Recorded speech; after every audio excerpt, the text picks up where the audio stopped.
Your dad signed you away. Those 5 words destroyed everything I thought I knew about my family. I was 16 years old, crying alone on my birthday, when a stranger appeared at my door holding legal documents that proved my father had given me up 3 months earlier, in secret, without ever saying goodbye. He'd signed his name on a dotted line and erased me from his life, like I was nothing more than an inconvenience to be disposed of. But what my father didn't know was that by throwing me away, he'd just handed me the keys to his entire empire. My name is Sierra Holloway. I'm 16 years old. And this is the story of how my worst birthday became the night I discovered who I really was and what I was truly worth. If you're watching this, please subscribe and let me know where you are watching from. I woke up at 7 in the morning on January 16th, 2025. The house was too quiet. That was the first thing I noticed. The absence of sound where sound should have been. No clatter of dishes from the kitchen, no muffled conversation drifting up the stairs, no smell of coffee or bacon or anything that suggested life existed beyond my bedroom door. I lay there for a moment, staring at the ceiling, telling myself it was early. People sleep in on weekends. Maybe they were planning something. Maybe when I walked downstairs, there would be balloons and a cake and my father would smile at me, the way he smiled at Brendan and Meredith. Maybe this year would be different. I pulled on my robe and padded down the hallway, past the closed doors of my siblings' empty rooms, down the curved staircase that cost more than most people's cars. The kitchen was spotless, cold. The marble countertops gleamed under the recessed lighting, and the breakfast table sat empty, not a single place setting in sight. That's when I saw it. A yellow sticky note on the refrigerator door. Meredith's loopy handwriting scrawled across it in black marker. "Stay out of sight, freak. We're at the Monarch celebrating Dad's deal. Don't embarrass us." I read it 3 times. I kept waiting for the punchline, for someone to jump out from behind the island and yell surprise. But the house stayed silent, and the note stayed cruel, and I stood there in my bare feet on the cold tile floor, feeling something crack inside my chest. I checked my phone. 0 messages from family, but there was one text from an unknown number sent at exactly midnight. "Happy birthday, sweetheart. Evie." I didn't know anyone with those initials, not yet. I walked through the hallway like a ghost haunting my own house. The walls were lined with photographs, 47 frames to be exact. I'd counted them once, during one of those long afternoons when everyone else was at some event I hadn't been invited to. 47 moments of Hartwell family history, preserved behind glass and mounted in matching silver frames.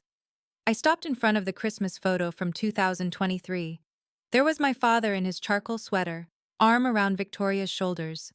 Brendan stood to his left, tall and polished, already practicing his future CEO smile.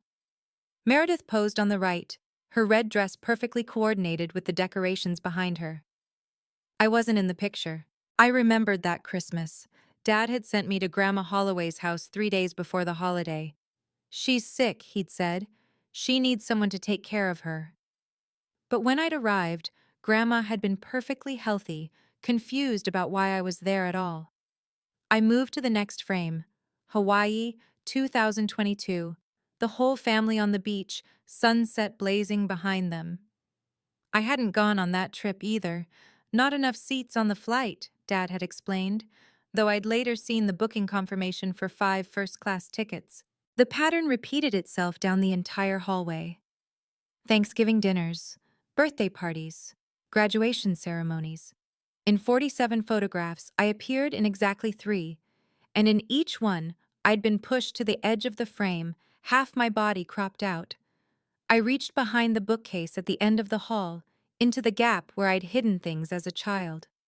My fingers found the edge of a photograph I'd rescued from the trash years ago. Mom holding me as a baby. On the back, faded handwriting. Catherine and Sierra, 2009. Forever loved. They hadn't just forgotten my birthday. They'd spent 12 years erasing me from this family's history. I called my father at 10 in the morning. The phone rang twice before the call was rejected. Not sent to voicemail. Rejected. He'd seen my name on the screen and pressed the red button. I tried again. Same result. My fingers were shaking when I typed out the text message. Dad, it's my birthday. Can we at least have dinner together tonight? The three dots appeared, disappeared, appeared again. 2 hours later, his response came through. Busy. Victoria planned something at the club. Maybe next week. Maybe next week. I'd heard that phrase 47 times in the past year. I'd started counting after the 32nd time, when I realized it was never going to mean anything. I called Brendan. Straight to voicemail. I called Meredith. She actually answered. What do you want? Her voice was muffled, like she was holding the phone away from her face. It's my birthday. I know I left you a note. You called me a freak. I'm getting my nails done for tonight. Can't talk. The line went dead. I sat on the edge of my bed, hugging my pillow to my chest, and stared out the window at the manicured lawn below. The gardeners had been here yesterday, trimming the hedges into perfect geometric shapes. The pool glittered in the winter sunlight, covered for the season. The three-car garage held my father's Mercedes, Victoria's Range Rover, and Brendan's BMW, all gifts, all gleaming, all symbols of a family I'd never really belonged to. This house was worth $4.2 million. 6 bedrooms, 8 bathrooms, a home theater, a wine cellar, and I had never felt more alone in my entire life. My phone buzzed. Unknown number. EV again. I'll be there at 7 p.m. Don't open the door for anyone else. I pulled the memory box from under my bed. It was an old shoebox, the cardboard soft and worn from years of handling. Inside were the only things I had left of my mother. A silver bracelet engraved with S&C forever, a dried rose from her funeral, a photograph of her laughing in a garden I didn't recognize, and a letter. The letter was the most precious thing I owned. Mom had written it 3 weeks before she died, when the cancer had already taken most of her strength, but not her spirit. Her handwriting was shaky but determined, each word pressed deep into the paper like she was trying to make them permanent. My darling Sierra, it began, if you're reading this, I'm no longer there to tell you in person, so let me say it now, as many times as I can fit on this page. You are loved. You are worthy. You are the best thing I ever did in my life. Don't ever let anyone tell you that you don't deserve to be happy. Not your father, not anyone. You are extraordinary, my sweet girl. Never forget that. I'd read those words 1,000 times. On bad days, I'd read them until I could recite them from memory, until they became a shield against everything my family threw at me. Mom died when I was 4. Dad remarried Victoria 8 months later. I'd spent 12 years trying to earn his love, trying to prove I belonged in this new family he'd built without me. But sitting there on my bedroom floor holding my mother's letter, I finally understood something. It wasn't that I wasn't good enough. It was that they'd never wanted me here at all. At the bottom of the box, beneath the bracelet, I found a photograph I'd never noticed before. Mom standing with another woman, both of them young and smiling. On the back, Catherine and Eleanor, Hartwell Industries grand opening 1999. Eleanor, EV. I wasn't supposed to go into my father's study. That had been the rule since I was old enough to understand rules. The study was Dad's sanctuary, his private domain, the one room in the house where I was explicitly forbidden. But Dad was at the Monarch, celebrating some deal worth $12 million, and I was alone in a house that had never felt like home. The door wasn't even locked. His desk was immaculate, leather blotter, crystal paperweight, a photograph of Victoria and the kids that definitely didn't include me. But there, sitting in the center like it had been waiting for me, was a manila envelope from Morrison & Associates, attorneys at law. I didn't recognize the firm. Our family lawyer had always been Harold Finch, a kind old man who'd sent me birthday cards every year until he suddenly stopped coming around in 2014. I opened the envelope. The document inside made my hands go numb. Voluntary termination of parental rights. My name was already filled in. The signature line for the parent was blank, but a date had been penciled in at the top. October 15th, 2024. 3 months ago. My father had been planning to sign away his rights to me for 3 months. He'd hired a new lawyer, drafted the paperwork, set a date, and never said a word. I flipped to the second page and found a handwritten note clipped to the corner. Victoria's handwriting, small and precise. Make sure she doesn't find out until after the gala. We need the optics. The optics. They were waiting until after tonight's celebration to throw me away, because they didn't want anything to ruin their perfect public image. I put the documents back exactly where I'd found them.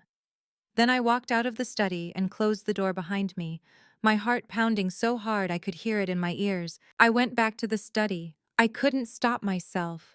The manila envelope sat on the desk like a wound that wouldn't stop bleeding, and I needed to understand exactly how deep the knife had gone. This time, I looked more carefully. Behind the termination paperwork, I found a printed email chain. The header showed it was sent on October 2nd, 2024, from my father's personal account to someone at Morrison & Associates.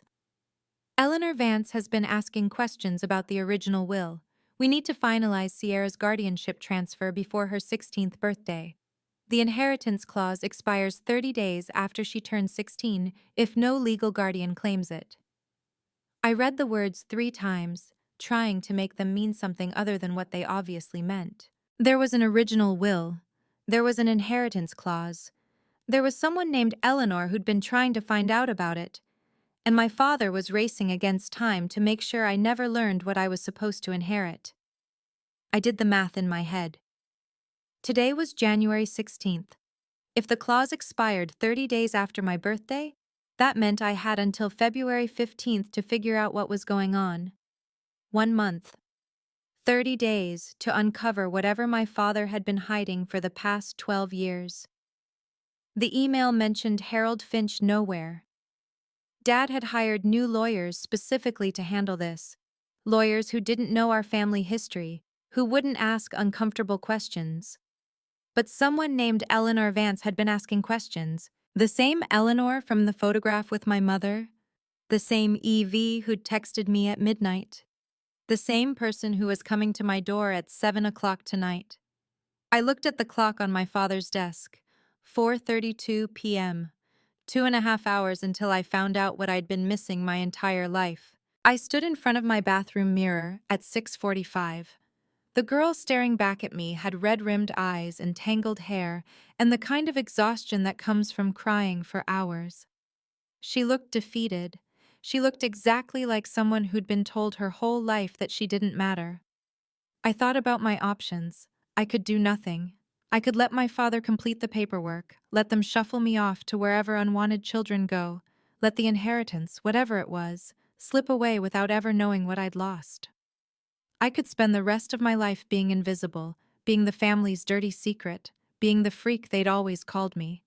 Or I could open the door at 7 o'clock. I could meet this Eleanor Vance, whoever she was. I could find out what my mother had been part of, what my grandfather's will actually said, what my father was so desperate to hide. I could fight for something, even if I didn't know exactly what I was fighting for yet.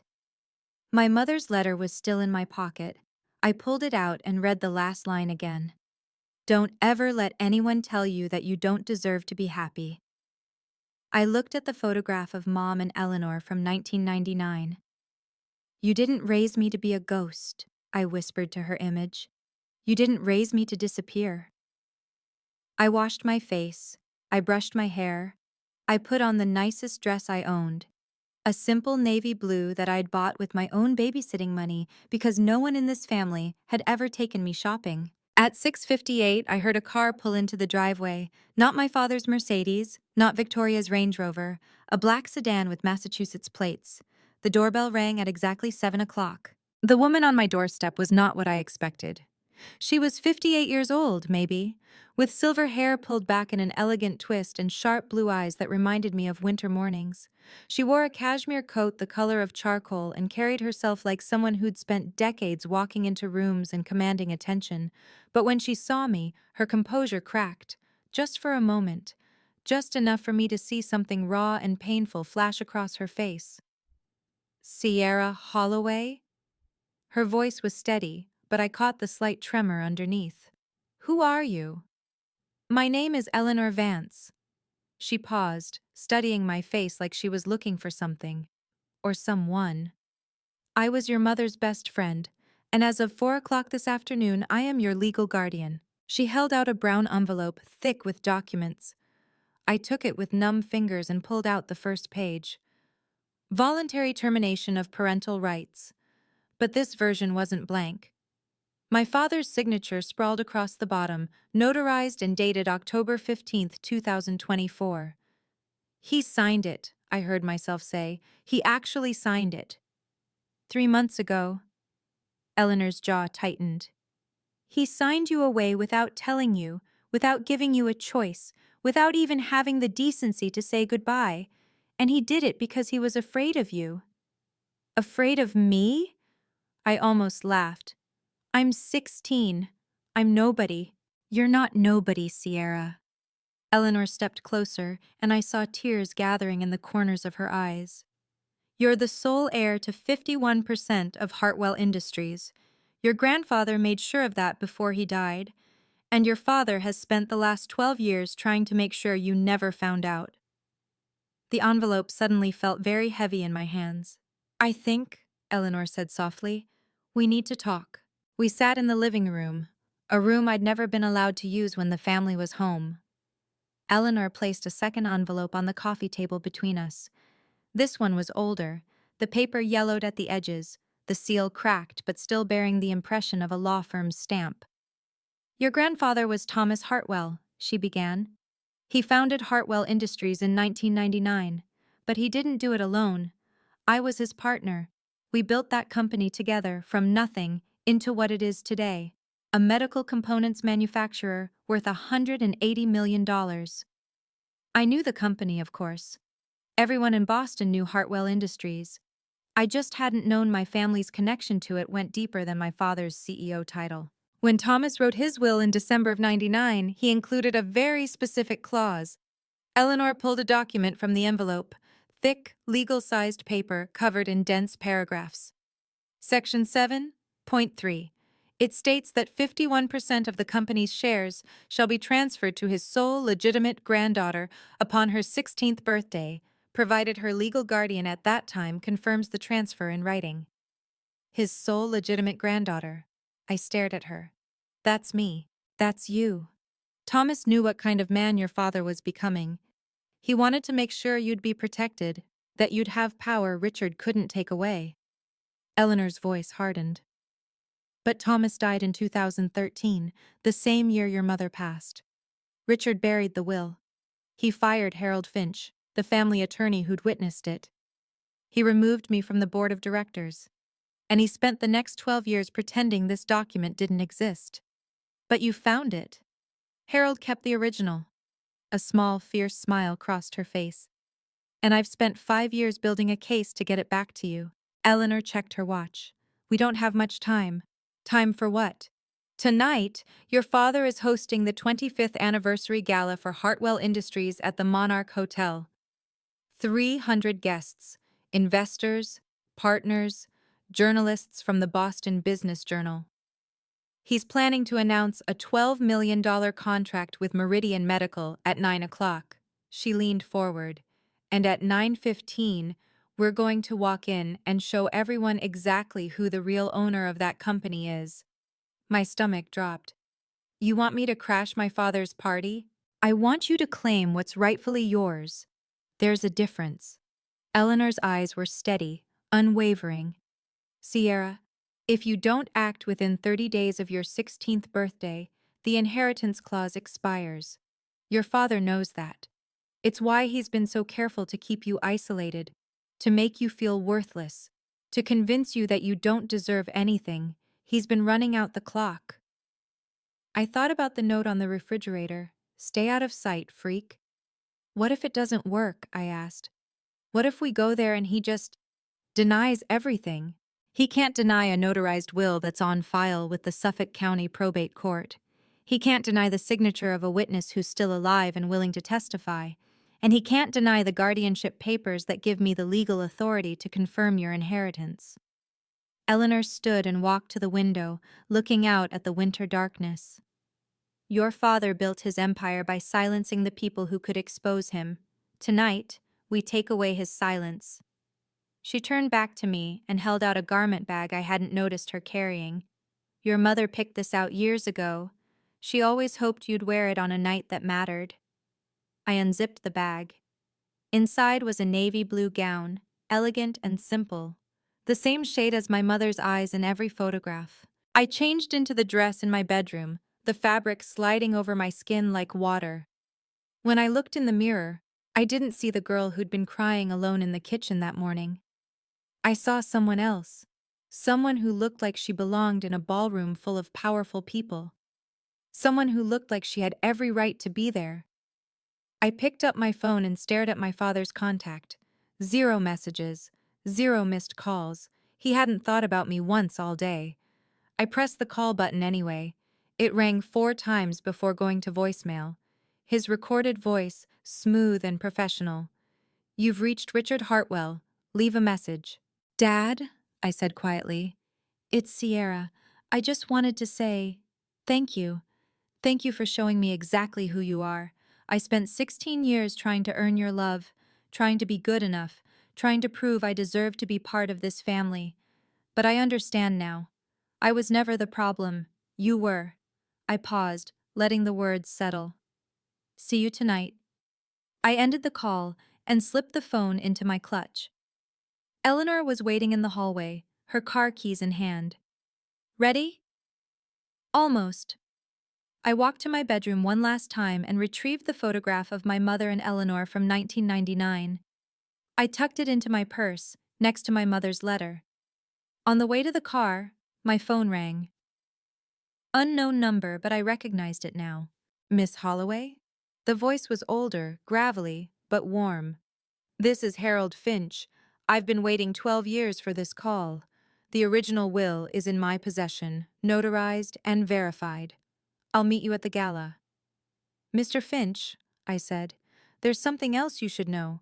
My mother wasn't just Richard's wife. She was a founding shareholder, and her shares transferred to me the day she died." The silence on the other end lasted 3 full seconds. "Then we have even more to discuss," he finally said. "I'll see you at 9. The drive to the Monarch took 23 minutes. Eleanor kept her eyes on the road, but her voice filled the silence between us, painting a picture of a woman I'd only known through photographs and faded letters. "Your mother was the first accountant Hartwell Industries ever hired," she said. 1999, right out of college. Thomas adored her, said she had the sharpest mind he'd ever seen and the kindest heart to match. When Richard started working at the company, Catherine was the one who trained him. "She trained my father?" "She did. And somewhere along the way, he convinced her to marry him." Eleanor's grip tightened on the steering wheel. "I tried to warn her. I saw who Richard really was, ambitious, calculating, willing to do anything to get ahead. But Catherine believed in second chances. She believed people could change." The city lights blurred past the window. "What happened?" "In 2012, Catherine discovered that Richard had been embezzling from the company. $2.3 million, funneled into offshore accounts. She was going to report him to the board." Eleanor's voice dropped. "And then she was diagnosed with stage 4 pancreatic cancer. She died before she could expose him." I felt something cold settle in my chest. He got away with it. For 12 years. Eleanor glanced at me. "But before she died, Catherine gave me something. A USB drive with all the evidence, bank records, transfer documents, everything. I couldn't find it for years. I thought it was lost." "Where was it?" "Hidden in a jewelry box, in your mother's closet." A sad smile crossed her face. "The closet your father cleaned out and donated to charity 6 months after she died. I only recovered the USB last year when I tracked down the woman who'd bought the box at an estate sale."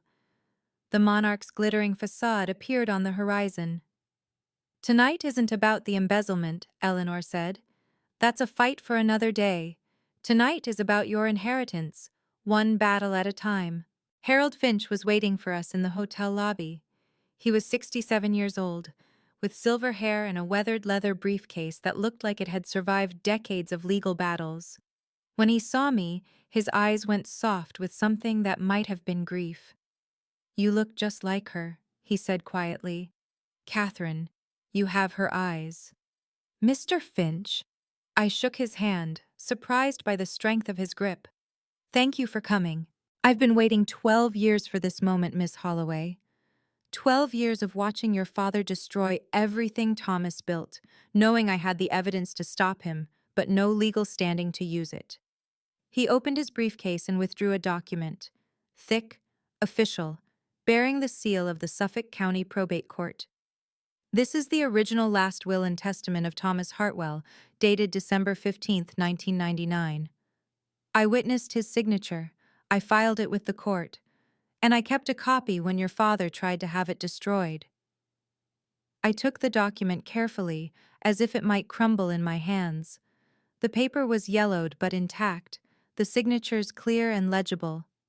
Section 7.3 was highlighted in faded yellow marker. 51% of Hartwell Industries shares shall be transferred to the sole legitimate granddaughter of Thomas Hartwell upon her 16th birthday, provided her legal guardian at that time confirms the transfer in writing. "Richard fired me in 2014, Finch continued. "He told everyone I'd retired. But the truth was, I refused to destroy this document. I refused to help him steal from his own daughter." He straightened his tie. "Tonight, I testify. And tonight, the truth finally comes out." Through the lobby windows, I could see the grand ballroom doors. Light and music spilled out every time someone entered or exited. My father was in there somewhere, celebrating his empire. He had no idea it was about to crumble. I stood at the edge of the grand ballroom's entrance, looking through the glass doors at a world I'd never been invited to join. Crystal chandeliers hung from the ceiling, casting prismatic light across 300 guests in evening wear. Waiters in white jackets circulated with champagne flutes and silver trays of hors d'oeuvres. A string quartet played something classical in the corner, their music barely audible over the hum of conversation and laughter. A massive banner stretched across the back wall. "Hartwell Industries, 25 years of excellence." And there, at the center of it all, was my father. Richard Hartwell stood near the main stage, shaking hands with a man in an expensive suit, the Meridian medical representative, I assumed. Victoria was beside him, radiant in a red gown that probably cost more than my entire wardrobe. Brendan worked the room like he'd been born to it, all confident smiles and firm handshakes. Meredith posed for photographs with investors, her freshly manicured nails glinting under the lights. They looked perfect. They looked happy. They looked like a family that had deliberately left me behind. "This is his stage," Eleanor said softly, standing beside me. "He's spent 6 months planning this night. Every detail, every guest, every moment, all designed to cement his legacy as the face of Hartwell Industries. And we're about to take it away from him." "No." Eleanor's hand found my shoulder. "We're about to give it back to the person it always belonged to. There's a difference." I watched my father laugh at something the Meridian representative said. He looked so confident, so certain that his secrets were safe. The clock on the wall read 8:55.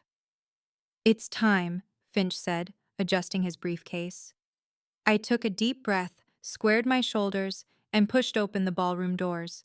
The ballroom fell silent in waves.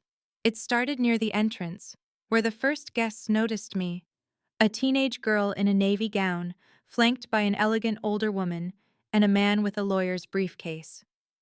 Conversations stuttered and stopped. Heads turned. The whispers spread like ripples across water, moving through the crowd until they reached the stage. Meredith saw me first. Her champagne glass froze halfway to her lips. Her eyes went wide, then narrow, then furious. She set down her drink and cut through the crowd toward me, her heels clicking against the marble floor. "What the hell are you doing here?" She grabbed my arm, her nails digging into my skin. "Dad said you were supposed to stay home." I didn't flinch. Dad says a lot of things, most of them are lies. "You need to leave. Now." Her voice dropped to a hiss. "Before you embarrass everyone." "I'm not here to embarrass anyone, Meredith." I gently removed her hand from my arm. "I'm here to tell the truth." "The truth?" She laughed, but there was panic underneath it. "What truth?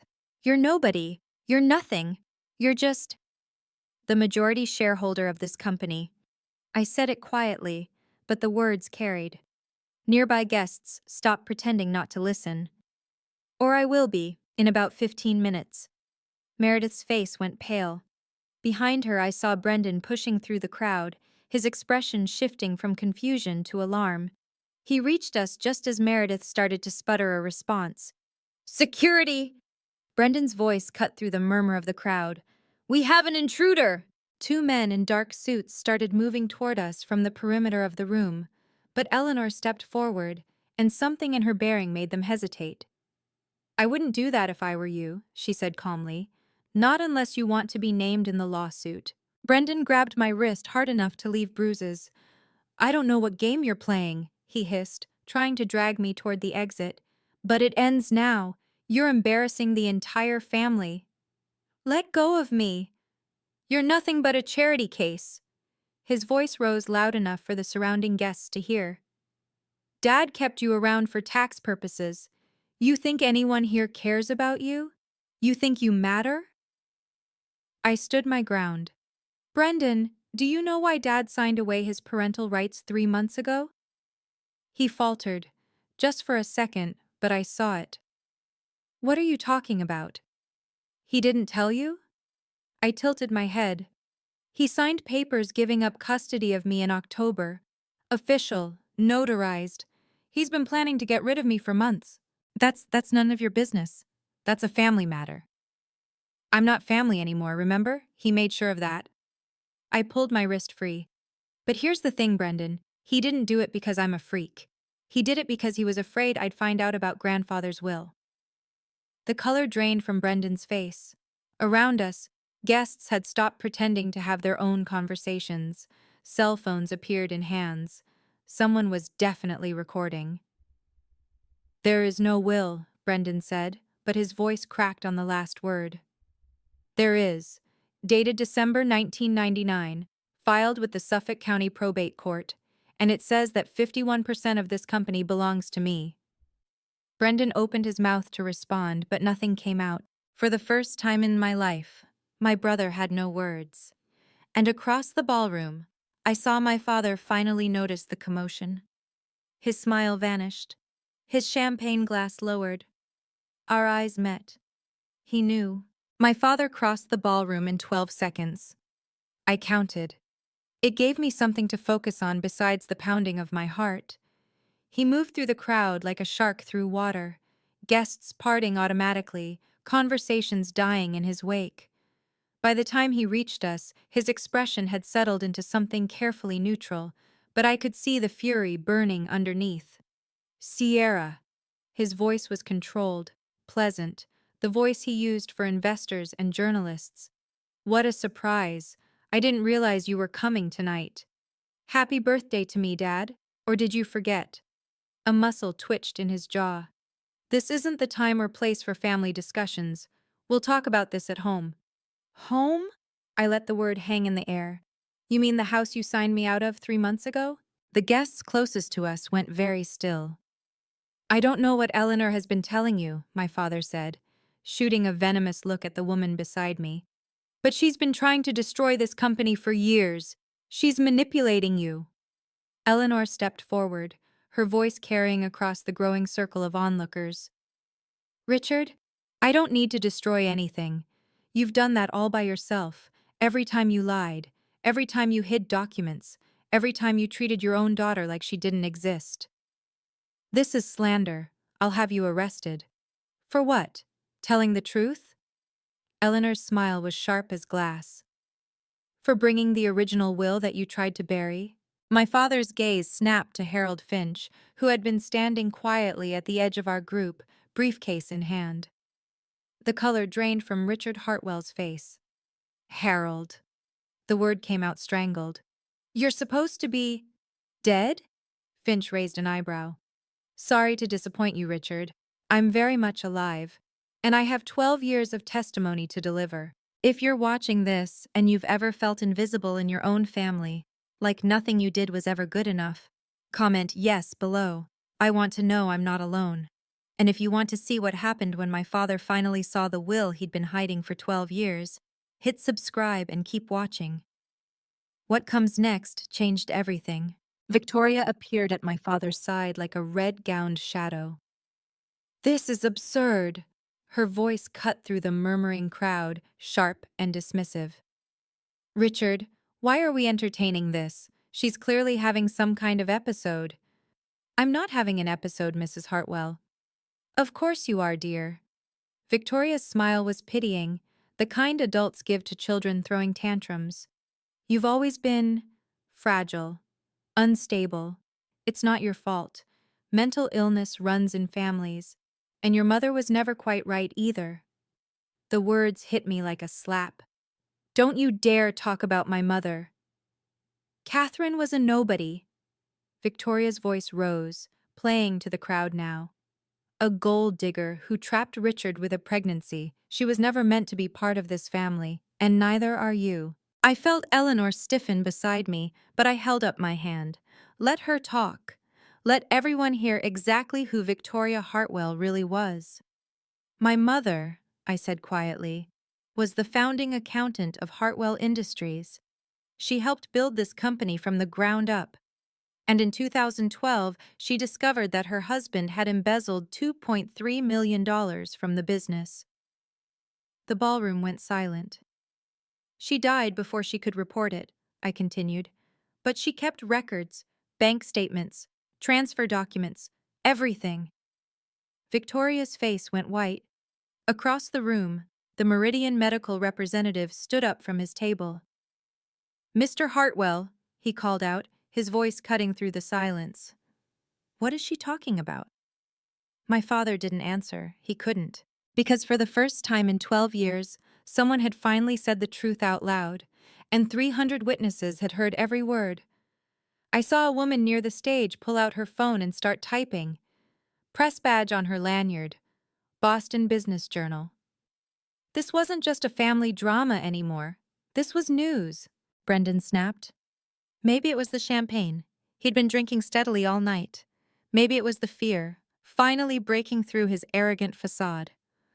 Or maybe it was simply that he'd never learned to control himself when things didn't go his way. He grabbed the microphone from the event coordinator and stormed onto the stage. Ladies and gentlemen! His voice boomed through the speakers, silencing the chaos. I apologize for this disruption. I need to address what you've just witnessed. My father reached for him. Brendan, don't. But Brendan was already talking. This girl, he pointed at me, his hand shaking with rage, is my half-sister. A mistake from my father's first marriage. She has no claim to anything in this company. She's not even part of our family anymore. The crowd murmured. My father signed away his parental rights months ago, Brendan continued, apparently thinking this helped his case. Legally, officially, she's nothing to us. She has no standing here. She's just a bitter, jealous child trying to ruin our celebration. Eleanor's hand found my shoulder. I felt her squeeze gently. Thank you, Brendan, she said, her voice carrying across the ballroom without a microphone. You just confirmed everything we needed. Brendan's face went slack. What? You just publicly acknowledged that Richard terminated his parental rights. Which means the guardianship transfer to me is valid, which means I have the legal authority to confirm Sierra's inheritance. Eleanor turned to the crowd. Under the terms of Thomas Hartwell's original will, Harold Finch stepped forward, briefcase open. Near the stage, I saw the Boston Business Journal reporter scribbling furiously. 2 other journalists had joined her, cameras raised. This wasn't a family drama anymore. This was a corporate scandal unfolding in real time. And Brendan had just handed us the evidence on a silver platter. Harold Finch walked to the stage with the steady confidence of a man who had waited over a decade for this moment. The crowd parted for him. Security guards looked to my father for direction, but Richard Hartwell stood frozen, his face the color of old ash. Finch took the microphone from Brendan's limp hand. "Ladies and gentlemen," his voice was calm, measured, the voice of a man who had spent 40 years in courtrooms. "My name is Harold Finch. I served as the family attorney for Thomas Hartwell, the founder of this company, from 1999 until 2014, when I was terminated by Richard Hartwell." He opened his briefcase and withdrew the document I'd seen earlier. "This is the original last will and testament of Thomas Hartwell, dated December 15, 1999. It was notarized, witnessed, and filed with the Suffolk County Probate Court." He held it up so the crowd could see the official seals. "I have verification reports from 3 independent handwriting experts confirming its authenticity." He began to read. Section 7.3. 51% of Hartwell Industries shares shall be transferred to the sole legitimate granddaughter of Thomas Hartwell upon her 16th birthday, provided her legal guardian at that time confirms the transfer in writing. Finch lowered the document and looked directly at my father. "Sierra Holloway turned 16 today. Eleanor Vance became her legal guardian today, thanks to the parental rights termination that Richard himself signed. The conditions of the will have been met." The Meridian medical representative rose from his seat again. "This changes the ownership structure of the entire company. We need to pause the contract signing until this is resolved." My father finally found his voice. "This is a family matter. It has nothing to do with business." "With respect, Mr. Hartwell," the representative replied coldly, "if your company's ownership is in dispute, it has everything to do with business." My father grabbed the microphone. "This document is a forgery." His voice had lost its smooth control. Desperation cracked through the professional veneer. "My father never wrote this. Eleanor Vance has been trying to steal this company for years. This is just her latest scheme." Harold Finch didn't flinch. "The will has been verified by 3 independent handwriting analysts," he said calmly. "Their reports are on file with the probate court. I have copies here if anyone wishes to examine them." He pulled a folder from his briefcase, 3 separate documents, each bearing official letterheads and professional certifications. "Furthermore," Finch continued, "the original will was filed with Suffolk County in January of 2000, immediately after Thomas signed it. The filing receipt is part of the public record. Anyone can verify it." My father's face contorted. "Eleanor manipulated my father when he was old and confused." "Thomas signed this will when he was 52 years old," Eleanor interrupted, her voice cutting through his protest. "The same age you are now, Richard. He was sharp, healthy, and completely lucid. He knew exactly what kind of man you were becoming. That's why he wrote this clause, to protect his granddaughter from you." "This is slander." "It's documented fact." Eleanor stepped closer to the stage.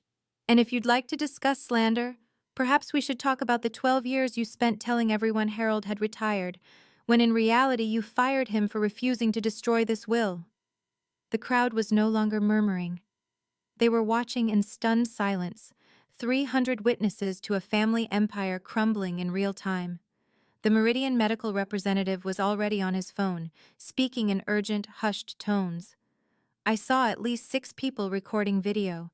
My father had built his reputation on control, on the careful management of his public image, and in the space of 15 minutes, that image had shattered completely. Eleanor reached into her coat and withdrew a final document.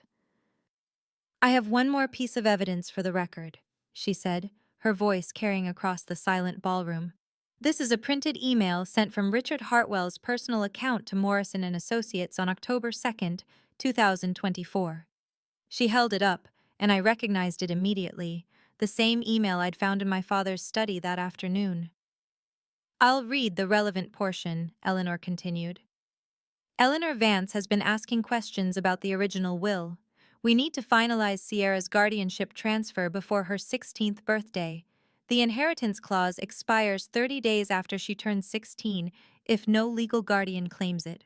She lowered the paper and looked at my father. You didn't just hide the will, Richard. You actively conspired to ensure your daughter would never learn about her inheritance. You signed away your parental rights not because you didn't want her, though that's certainly true, but because you needed her out of the family before she turned 16, before she could legally claim what was hers. The Boston Business Journal reporter raised her hand. Mr. Hartwell, do you have any comment on this email? My father's mouth opened, closed, opened again. No words came out. Victoria clutched his arm, her perfect composure finally cracking. Richard, say something. Deny it. But there was nothing to deny. The email was real. The will was real. The guardianship papers were real. Every lie he'd told for 12 years was unraveling in front of 300 witnesses and multiple journalists. Some guests were already heading for the exits, unwilling to be associated with the scandal. Others remained rooted in place, unable to look away from the spectacle. The Meridian medical representative ended his phone call and walked toward the stage. Mr. Hartwell, he said flatly, we'll be in touch. Our legal team will review the situation before any further discussions. The $12 million deal was dead. I walked to the stage. My legs felt unsteady, but I kept moving. Past the frozen security guards, past my shell-shocked siblings, past my father who seemed to have aged 10 years in the last 20 minutes. Harold Finch offered me the microphone, and I took it with hands that barely trembled. 300 faces stared up at me. Investors, partners, journalists, people who had never known I existed until tonight. My name is Sierra Holloway, I said, and my voice came out stronger than I expected. I am the granddaughter of Thomas Hartwell and the daughter of Catherine Holloway, two people who helped build this company from nothing. I paused, letting the words settle. For 12 years, I was told I was a burden, a freak, someone who didn't belong. I was erased from family photographs. I was excluded from holidays and celebrations. And finally, 3 months ago, I was signed away like unwanted property, without my knowledge, without my consent, without even the courtesy of a goodbye. My father wouldn't meet my eyes. But I'm not here tonight for revenge. I looked out at the crowd, at the recording phones, the scribbling journalists, the stunned faces of people who had spent years believing my father's carefully constructed lies. I'm here for the truth, and the truth is this. Hartwell Industries was never just my father's company, it was my grandfather's legacy. It was my mother's work, and now it's mine to protect. I handed the microphone back to Finch. I don't want to destroy this company, I said, loud enough for everyone to hear. I want to rebuild it, with integrity, with transparency, with respect for everyone who helped create it. For a long moment, the ballroom was silent. Then someone near the back began to clap. Others joined, not everyone, but enough to matter. My father stood like a statue carved from ice. The applause had died down, replaced by the shuffle of guests gathering their things, the murmur of conversations that would fuel Boston's gossip networks for weeks. But Richard Hartwell didn't seem to hear any of it. He stared at me with an expression I'd never seen before. Not anger, not contempt, but something closer to disbelief. As if he couldn't comprehend that the daughter he'd spent 12 years erasing had just dismantled his empire in 15 minutes. Victoria was crying, not elegant, dignified tears, but the ugly, gasping sobs of someone whose world had just collapsed. Her mascara ran in dark rivers down her cheeks, ruining the perfect makeup she'd spent hours applying. "This can't be happening!" She grabbed my father's arm, shaking him. "Richard, do something! Fix this!" He didn't respond. Brendan stood at the edge of the stage, his earlier bravado completely gone. He looked young suddenly, and lost, like a child who'd just realized the adults weren't going to save him. "Dad?" His voice cracked. "Is it true? Did you really hide the will?" The silence stretched for 5 seconds. 10. My father still didn't answer, but his silence was answer enough. Meredith hadn't moved from where she'd been standing when I first entered the ballroom. She watched me now with an expression I couldn't read. Not hatred, not anger, but something more complicated. Something that might have been the first stirrings of understanding. Around us, the gala continued to empty. Guests who'd arrived expecting champagne and celebration were leaving with scandal and speculation. The 25th anniversary of Hartwell Industries would be remembered, but not for the reasons my father had planned. I watched the Meridian medical representative disappear through the main doors without looking back. The $12 million deal was gone, and so was everything my father had worked to build. We met in a private conference room on the hotel's second floor. The chaos of the ballroom felt distant here, muffled, contained, like a storm viewed through thick glass. Eleanor sat across from me, her composure finally showing cracks of exhaustion. Harold Finch spread documents across the polished table, his movements methodical and precise. "The will is airtight," he said. "I filed the original with the probate court in January of 2000. Richard's lawyers can challenge it, but they won't win. The authentication is bulletproof." "What happens now?" I asked. "We file for formal recognition of the inheritance with Suffolk County. Given the evidence we presented tonight, and the number of witnesses, the court will likely expedite the process.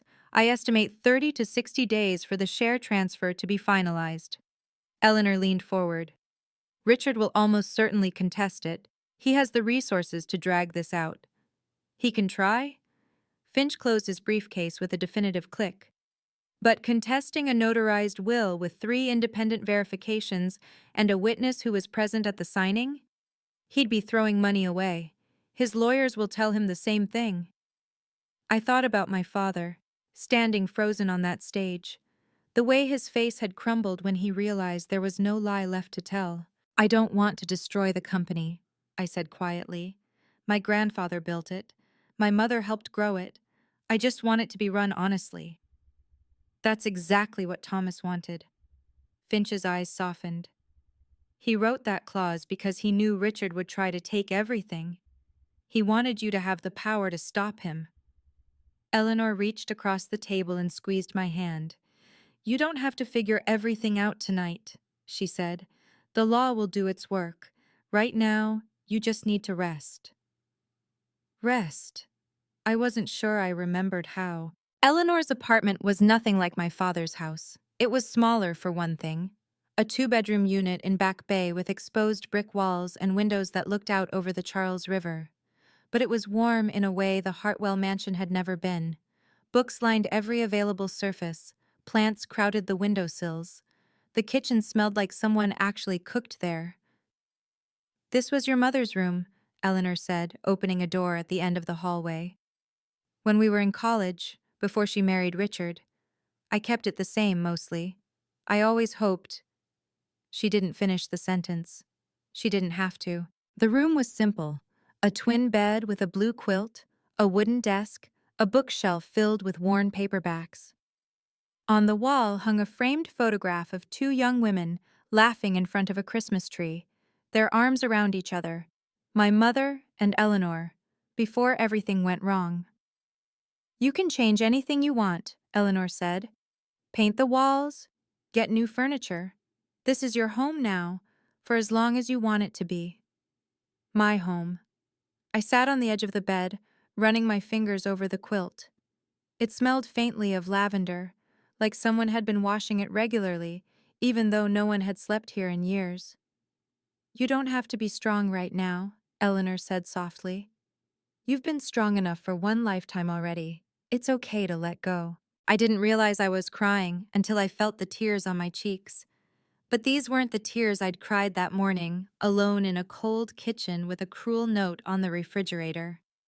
These were different. These were the tears of someone who had finally, after 16 years, found a place where she belonged. Eleanor held me while I sobbed, and she didn't let go. My phone buzzed at 11:30 that night. I was lying in my mother's old bed, exhausted but unable to sleep, staring at the shadows on the ceiling.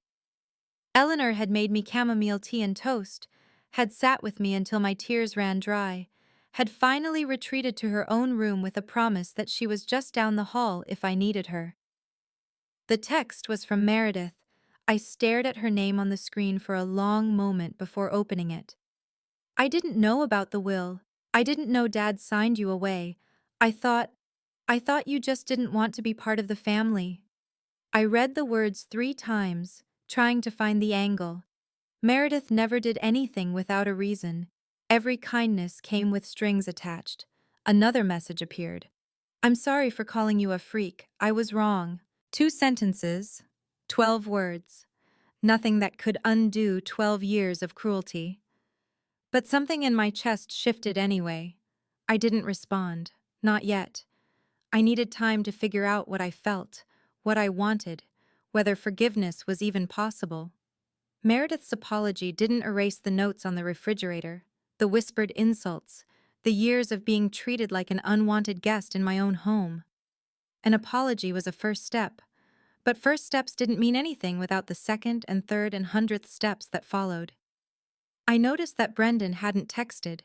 No message, no apology, no acknowledgement that anything had happened at all. Maybe that was answer enough. I set my phone on the nightstand and pulled my mother's quilt up to my chin. Tomorrow would bring lawyers and paperwork and difficult conversations. Tonight, I just needed to breathe. For the first time in 16 years, I fell asleep without crying.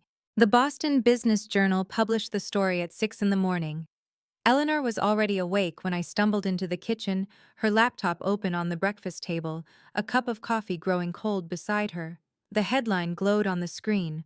Hartwell Industries Gala ends in chaos. Hidden will surfaces. CEO's daughter claims majority stake. I sat down and read. The article was thorough.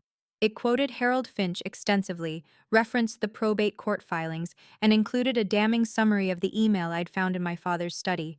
There were photographs from the gala, my father's ashen face, Victoria's mascara-streaked cheeks, Brendan frozen at the microphone mid-confession. And there was a photograph of me, standing on that stage in my mother's navy dress, looking more confident than I'd felt. Hartwell Industries stock dropped 8% in pre-market trading, Eleanor said quietly. The Meridian Medical deal is officially on hold pending corporate governance review. I scrolled through the article's comment section. Hundreds of responses already, some sympathetic, some skeptical, some simply hungry for more scandal. What happens now? Now we wait for the legal process to work. Eleanor closed her laptop. The court will schedule a hearing within the next 2 weeks. Richard's lawyers will file motions, make noise, try to delay. But the evidence is overwhelming. It's only a matter of time. My phone buzzed. A text from a number I didn't recognize. Miss Holloway, this is Jennifer Walsh from the Boston Globe. We'd like to interview you about last night's events. Please call at your earliest convenience. I showed the message to Eleanor. There will be more of those, she said. You don't have to talk to anyone you don't want to. But if you do decide to speak, we'll do it together. On your terms. On my terms, I was still getting used to the idea that I had terms. The Suffolk County Probate Court issued its ruling on January 31st, 2025. I sat in the courtroom beside Eleanor, wearing a simple black dress and my mother's silver bracelet. Harold Finch was at the plaintiff's table, his briefcase open, his expression calm. Across the aisle, my father sat with his legal team, 3 attorneys in expensive suits who had spent 2 weeks filing motions and objections and requests for delay. None of it had worked. Judge Patricia Coleman read the decision in a clear, measured voice. The court finds that the last will and testament of Thomas Hartwell, dated December 15, 1999, is authentic and legally binding. The petitioner, Sierra Holloway, is confirmed as the sole legitimate granddaughter referenced in Section 7.3. The transfer of 51% of Hartwell Industries shares to the petitioner, with Eleanor Vance serving as legal guardian and fiduciary representative until the petitioner reaches the age of majority, is hereby ordered. I heard Eleanor exhale beside me. Furthermore, the judge continued, the court notes with concern the evidence presented regarding the concealment of this will and the circumstances surrounding the termination of parental rights. These matters may warrant further investigation by appropriate authorities. My father's lead attorney requested a recess. The judge denied it. Mr. Hartwell, Judge Coleman said, looking directly at my father for the first time, you are hereby removed as CEO of Hartwell Industries, effective immediately, pending resolution of the ownership transfer and any subsequent investigations. The board of directors will appoint interim leadership. Richard Hartwell sat motionless in his chair. He didn't look at me. He didn't look at anyone. When we left the courthouse an hour later, reporters were waiting on the steps. Eleanor shielded me with her body as we pushed through to the waiting car. The headlines that evening were brutal, but they were also true. My father called 2 days after the court ruling. I was sitting in Eleanor's living room, working on homework I'd missed during the chaos of the past 2 weeks. My phone rang and his name appeared on the screen, the first time he'd tried to contact me directly since the gala. I let it ring 4 times before answering. Sierra. His voice sounded different, smaller. I know you probably don't want to talk to me. You're right. I don't. I made mistakes. He paused, and I heard him take a breath. I was wrong to hide the will. I was wrong to sign those papers without telling you. I was wrong about a lot of things. I waited. But you're still my daughter, he continued. Blood doesn't change just because of legal documents. I want to make things right. I want us to have a relationship. For a moment, I almost believed him. Then I remembered the note on the refrigerator. The photographs without me in them. The 12 years of being invisible in my own home. You're not calling because you regret what you did, I said quietly. You're calling because you lost everything. If that will had never surfaced, you'd still be pretending I didn't exist. That's not fair. Fair? I almost laughed. You want to talk about fair? You signed away your rights to me 3 months ago. You were planning to throw me out of the family as soon as the gala was over. You didn't even remember my birthday. Silence on the other end. Making things right would have been not hiding the will in the first place, I continued. Making things right would have been treating me like your daughter instead of a burden. You don't get to rewrite history just because you finally faced consequences. I ended the call. My hands were shaking, but my voice had been steady. That felt like progress. If you've ever had to set boundaries with family members who only reached out when they needed something, comment boundaries below. I want to hear your story. And if you want to see more stories about justice and healthy boundaries, hit subscribe and turn on notifications. The ending of this story is something I think about every single day. Meredith asked to meet in person 1 month after the gala. I chose a coffee shop in Cambridge, neutral territory, public space, easy exit if things went wrong. Eleanor offered to come with me, but I wanted to do this alone. I needed to see who Meredith really was when there was no audience to perform for. She was already there when I arrived, sitting at a corner table with her hands wrapped around a cup she hadn't touched. She looked different without the designer clothes and perfect makeup. Younger somehow. More human. Thank you for coming, she said as I sat down. I almost didn't. I know. She stared at her coffee. I've been thinking about what to say for weeks. I had this whole speech prepared, but now that you're here, it all sounds stupid. Try anyway. She took a breath. I didn't know about the will. I swear I didn't. Mom and Dad kept it from us, Brendan and me. They told us you were just difficult, that you didn't want to be part of the family, that you pushed us away. And you believed them. I was 7 when your mom died. I believed everything they told me. Her voice cracked. But that's not an excuse. I was cruel to you. I called you names. I made your life miserable because it was easier than asking questions. I watched her face, looking for the angle, the manipulation, the hidden agenda. All I saw was guilt. I'm not asking for forgiveness, Meredith said. I don't deserve it. I just wanted you to know that I see it now, what they did, what I helped them do. She finally met my eyes. I want to be better. I don't know how, but I want to try. Words are easy, I said. Actions are harder. I know. So show me, over time, consistently, and maybe, we can build something new. It wasn't forgiveness, but it was a door left slightly open. 3 months after the gala, Hartwell Industries released its first quarter earnings report.